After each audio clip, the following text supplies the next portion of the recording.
Once again, we find ourselves on that forge of greatness that is MP Crossroads and Strat Game going full degeneracy with a very interesting Nurgle build. I actually like this a lot, and this is the way to play Nurgle against missile-oriented factions. He's got Kugath plus almost all mobility. I mean, the Nurglings relatively mobile. They're 34 speed. Again, Plague Toads not crazy fast, but working in tandem together, they can be quite strong. One of these Plague Toads is, in fact, the regiment-renowned Riders, the Barons of the Bog. And then on the flanks, we've got Poison Warhounds and Furies. Here, same thing on the opposite flank. So a lot of mobility, a lot of mobile pressure. Kugath as a huge, heavy anchor in the center against Jellyfish's Skaven. Ikit Claw once again leading the way. We've got Jezzails this time for some nice missile damage. Skaven Slave Slingers and Clan Rats with shields. Poison Globes for some explosives. Rat Ogres and some Slingers in the back as well. So let's see. It's an interesting Skaven defensive kind of position here. I'm not sure that the Jezzails are going to be able to wipe Kugath out before the rush gets home, but we'll have to wait and see. Strat Game right now very patiently approaching, allowing his Nurglings to get into position, soak up as much damage as possible. Do Nurglings cause fear? Yes, they do. That makes them quite useful against Skaven, given how cheap they are. I believe all demons cause fear, actually, but anyway, fast forward a little bit through this approach. Strat Game, again, just very patiently making his way forward with all of his units, so he can bring this pressure all at the same time. The timing really is quite good. But one thing here to note, Barons of the Bog taking huge damage.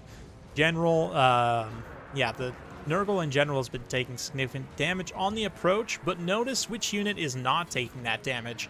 That's old Kugath Plaguefather sitting out there on his toilet seat in the distance, just throwing his nuclear belly button lint across the field. See a nice Howling Warp Gale to stop some of the Furies, which is relatively successful, but doesn't stop the Hounds. The Hounds are still able to get through, and I mean, Skaven Slaves are going to immediately run away.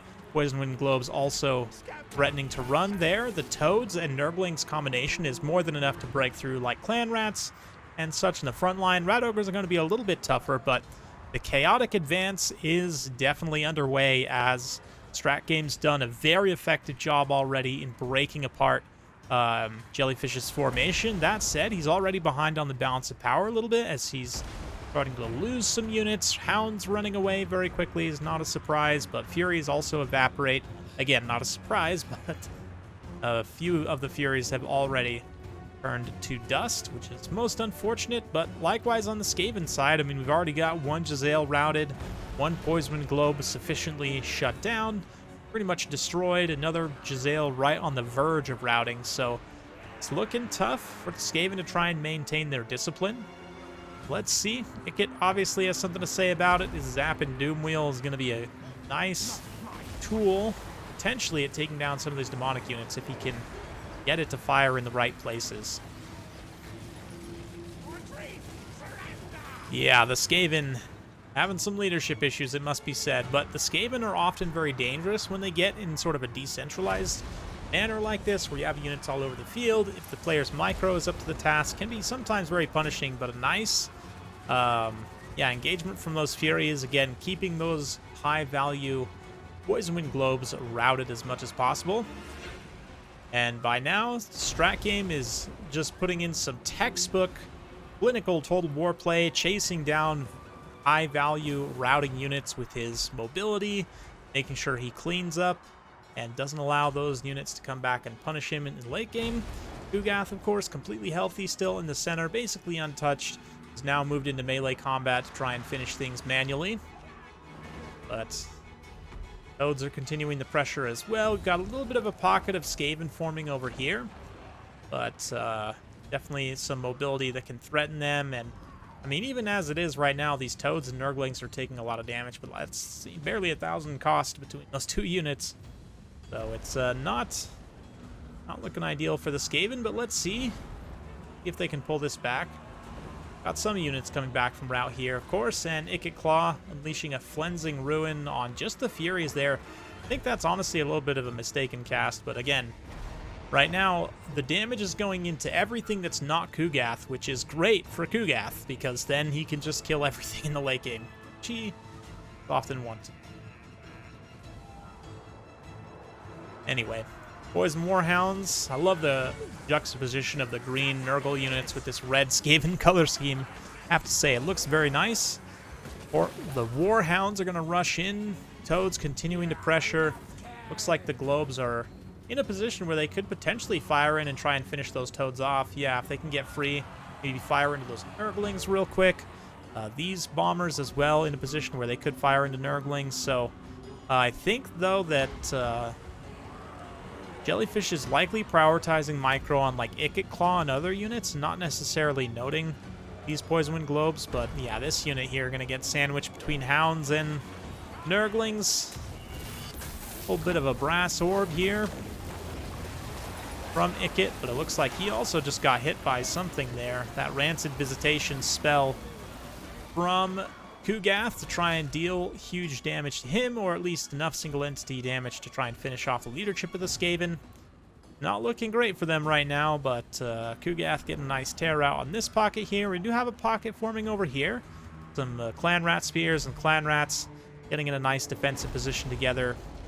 Fairly healthy. The problem is, again, you can kill literally everything in Nurgle's army. If you don't have enough to kill Kugath in the late game, then it's just going to be a loss, and it looks like the Skaven might be approaching army losses. I'm not sure. It's a beautiful job chasing routing units here by Strat Game with his Hounds and Toads and everything else. Here we go, another Flensing Ruin on Kugath. Fortunately, it did take a little bit of miscast damage right there. Flensing Ruin's pretty good, but it's being countered by Fecundity, and Kugath is just straight healing through the damage. So there you go.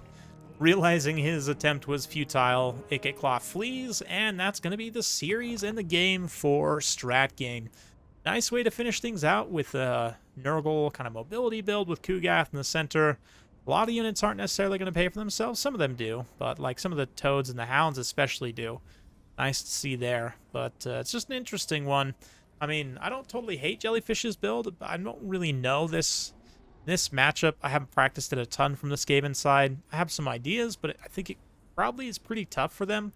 Historically, Skaven does very well in blob fights, but their downfall is like if a faction can blob better than them, sometimes tough. Also, like in this situation where you have very strong single entity that's very hard to kill with all that mobility to support it, it's really, really tough. Especially in the hands of a great player like Strat Game. So no shame to Dr. Jellyfish. Great series to both players. Hopefully you guys enjoyed watching it as well. I know I sure enjoyed casting it. I've got more BBB replays coming soon alongside some other content, so stay tuned for that. Be sure to subscribe for more. Hit that like button, share with a friend. I appreciate all that so much. Thank you again. See you next time.